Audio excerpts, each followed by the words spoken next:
Hello you, how we doing folks? It's Sunday night and we're back once again for your listening delight. Yes, it's the Companion Chronicles Caravan folded back for an outing with the first Doctor, who's not on it.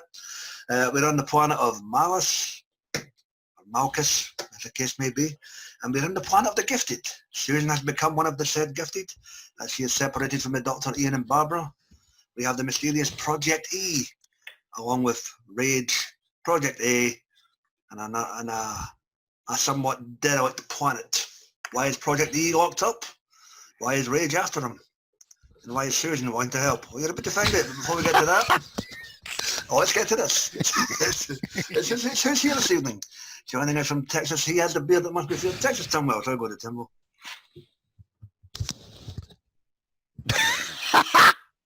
You're muted, man. He's frozen. Oh. You gotta be shitting me, man. Oh, this is going well. Right, okay. I might as well just call it a night. Shut up, you dumb bitch. All the way from NYC, ever the voice of reason, Mr. Will Medina. How goes it, Will? Hey, now I'm a tailgating to my tailgate, man. What's up? There you go. I'm assuming Tim will join us again. I don't know. Joining us for the first time in a while, AJ, how's the new job going, man? I am back in black. Well, there you go. Black rapist. He lives among the Kiwis now. There you go. Not quite. You'll still have Matt Rose with you. Oh, anyway, go on. All the way from Tottenham, Philip. How's it going, Phil? Good morning. Oh, sorry, good evening. Yeah, Phil, check your clock. And I'm from Massett Sergo, that's Sue. I'm all right. Thanks for asking. Good. Good to see you. Okay. And Tim, I don't know if Mark calling awesome? No? Fuck. Save him for last. Yeah, hopefully Tim will be back with us momentarily. So much for that extra recording. So, E is for ... Interesting concept. I know I said Stephen. Susan is separated from the Doctor, Ian and Barbara, who have been detained by the local authorities.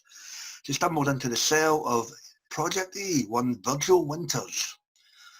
And let's just say we tap into her telepathy like never before. Opening thoughts with regards to this tale. AJ, opening thoughts, mate, on E is for Caroline Ford. Well, when I heard the title, I was thinking maybe a Dalek got onto Sesame Street or something. So I was happy with the story. It was very comic bookish, you know, the Avengers, X-Men and all that. So it was sort of, you know, in the vein of modern cinema at the moment. But it was quite entertaining as a good story, though. So. All right, thanks, mate. Susan, what about Susan?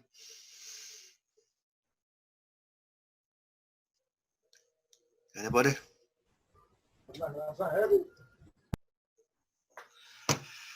I give up.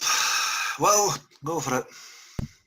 Yeah, like it's like AJ said, it's like when you're listening to the beginning of this and the way that people are talking, it's like they're living in a comic book world. And then you know, because you mentioned like somebody was able to leap tall buildings, and then somebody shooting from the eyes like the X-Men and wings, like you know, and falling up the walls like that. So you almost say that this is like you say a little thank you to the superhero that the writer must have grew up reading when they were kids like that. You gotta give a good prop for that. But what just sticks out real good is that Susan is by herself, and this is one of the rare times that you see her use a telepathy that's only mentioned a little bit, and mostly in novels like that, like you read about her telepathy like that.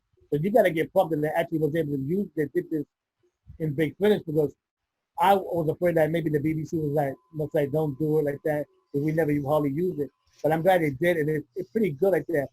But of course, I gotta mention to give prop of my favorite young lady being in this story, being in this thing. So you know, she gets the bonus from there.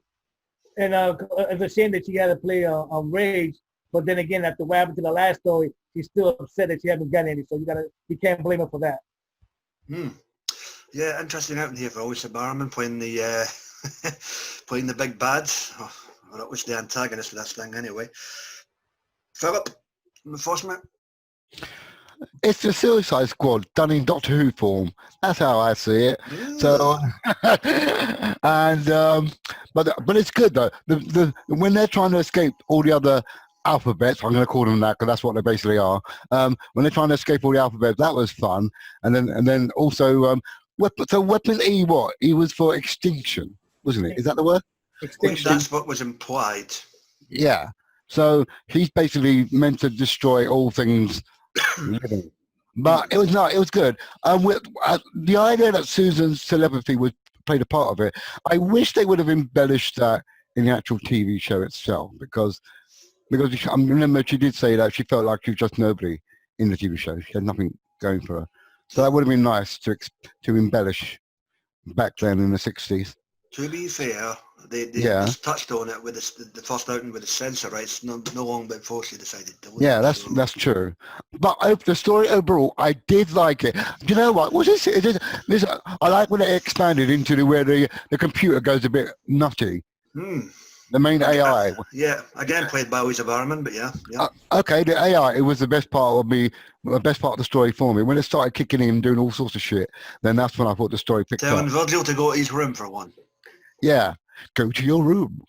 There you go. Susan, are you with? Yeah, I am. Hi. Opening thoughts. What do you reckon? Okay, I love it. I absolutely love. Of course you do. Of course I do. I love very mentally acute Susan. So yeah, that's brilliant. Okay, excellent. What about the subject of the story, Sue? What do you think about the story itself? Yeah. Well, yeah, it was great. It was really comic book. It was really superhero. It was really dramatic. I enjoyed it really like crazy. Hang on, somebody's knocking. Yeah. Ooh, she's got a booty call. Booty call. For God's sake, Phil, contain yourself. Recorded, so. I might just be the neighbour looking to borrow a cup of sugar, for God's sake. Anyway. They might want a drop of milk. That's absolutely disgusting. I deplore that, Phil. Absolutely disgusting, mate. Oh dear, this one's turned into fucking insanity, but what the hell. And back with us, Timbo, how are you, sir? He's still frozen. Oh no, he's moving. Open it up, sir. His connection's slow. Oh, fuck. No. Oh dear. Timbo, we knock. Today's not the day, I don't think. Maybe he can use his other one. I let him in with his other computer a few minutes ago.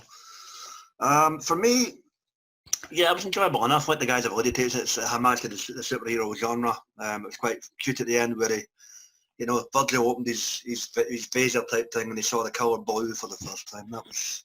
Oh yeah, that's true. That was good, yeah. Kind of weird, we homage to Cyclops there, I believe, but there you go. Interesting takes. I know in 15 minutes this one, and I think Tim's had it for this evening. But it's just it's one of the ones. This is a fucking nightmare, this cast, man.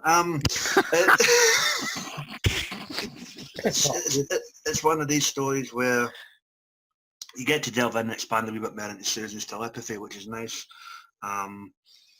And at the same time, you get a good outing where Lisa Barrowman is the antagonist for a change, other than the drunken lush. So, nothing wrong with that. Why not?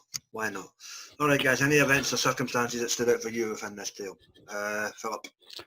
I should think the most part is when Susan's trying to convince Extinction that he's not a bad person at all, and the fact that the other thing I did like when he shot down the ambulance, the helicopter,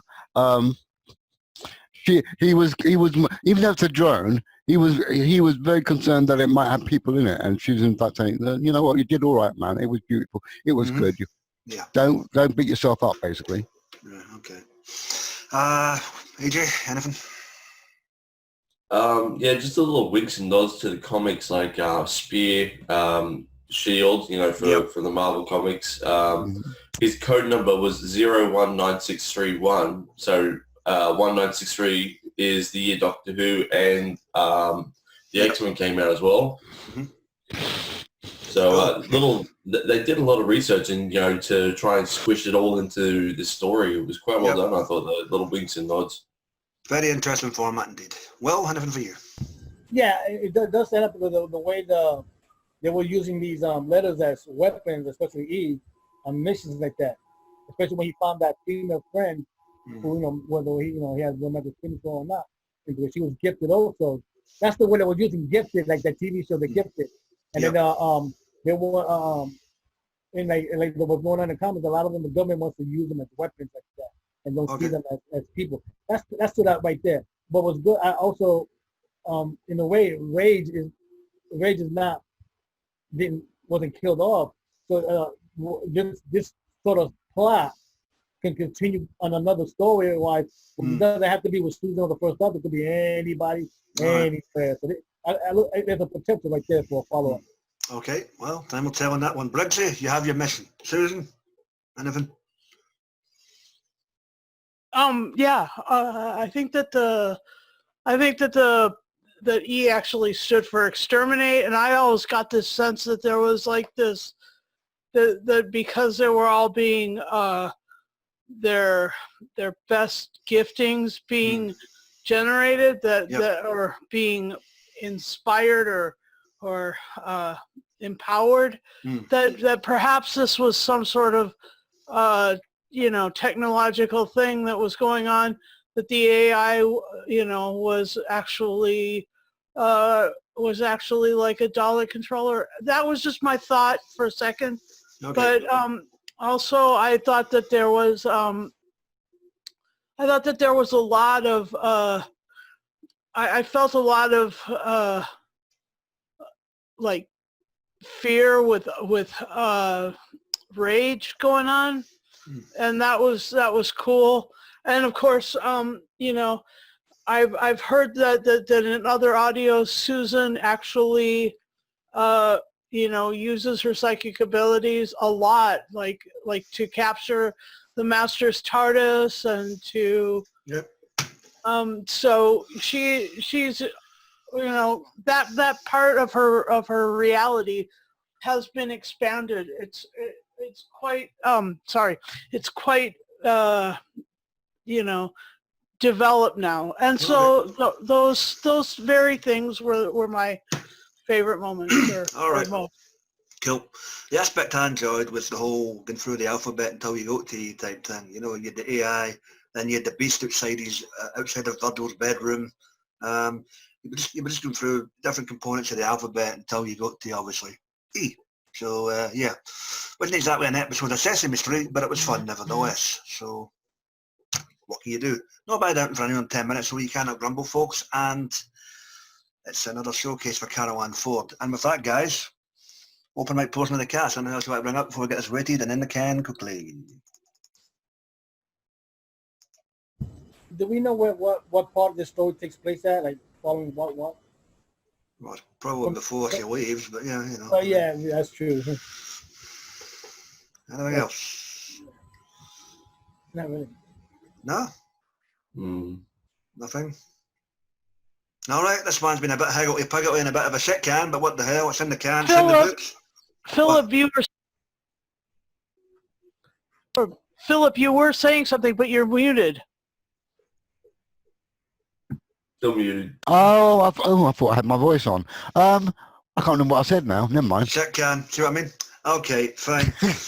Let's put this to bed. Take the shovel and bury this son of a bitch. E is for... Wasn't exactly excellent. It's that time again. Well, the American Medical Association said that a daily dose of alcohol reduces dementia, but doesn't stop you from slurring your words. Yes, I can testify to that.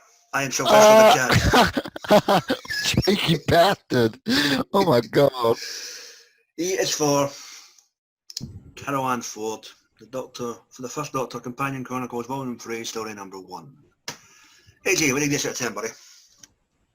I'm going to give it an 8 out of 10. It was a good story, but it wasn't massively perfect. Don't go. Susan, what say you? I say I will give this a 10 out of 10. Of course you will. Thank you, dearie. You're welcome. Well, what's the number from NYC, mate? Oh, there's a plus. He got Lisa Bomb, and I give it a 9 out of 10. Oh, there you Oh, go. Yeah, there you Stop go. licking a pussy hole, man. Gosh. Better than your I'm butthole. going to hell, yeah, okay. Right. Philip, before you any other genitalia, what do you give this? I'm going to give this a 7. Sausages. Okay, there you go. That's the last 7 one. sausages. And I'll give this a solid but steady 8.5 out of 10. It's a good showcase for both Caravan Ford and Louisa Barman, as well as the fellow who played, well, his name escapes me, Will. The actor? Virgil Winters. Yeah, who's the actor? That sorry. will be Mark Edelman. Okay, good outing for him as the guest spot within this tale. And with that, guys, done dusted and in the can, a bit of a shit can all over the place this evening, but what can you do? Zim's a bastard and sometimes things just don't go to plan. And it just leaves us to divulge what we'll be tackling. Hopefully Texas Town will be back with us in 2 weeks. It's a outing for Tim Creola, yeah? Yes, Tim Thriller. We are skipping the second doctor. We'll be back for that. We are going to the third doctor to do Scream of the Ghost. Scream of the Ghost, okay. We'll give that a bash and see how that one Oh, unfolds. well, thank you for informing me. But yeah, okay, we'll do that. Indeed we will. See you in 2 weeks' time for that, folks. Please check out our buddies in the wonderful Wacky World of the YouTube. You get the guys and dolls there at Geeks Assembled with their TV, audio head and movie review. You can slow down, Graham. No, I can't. I've got 8 minutes left here. I've listened that. Okay. I've got Dr. Freedom and his new broadcast and his Amiga files, as well as, you know, the adventures of Dr. Freedom and Eric, as well as our buddies whenever they are online, Sammy Carter and Mike Shannon. Please check them out. You'll notice there's one name missing there. If you're in the know, you know why, so fuck that. And with that, Oh yeah, I just realised. Arrested Development. indeed. Oh, Very good, sir. Anyway, that's a very blue joke. Cheers. There. yeah, okay, with that, we're getting the hell on out of here. This is absolute chaos. Good night, folks. Be excellent to yourself and fuck it, bye. Bye.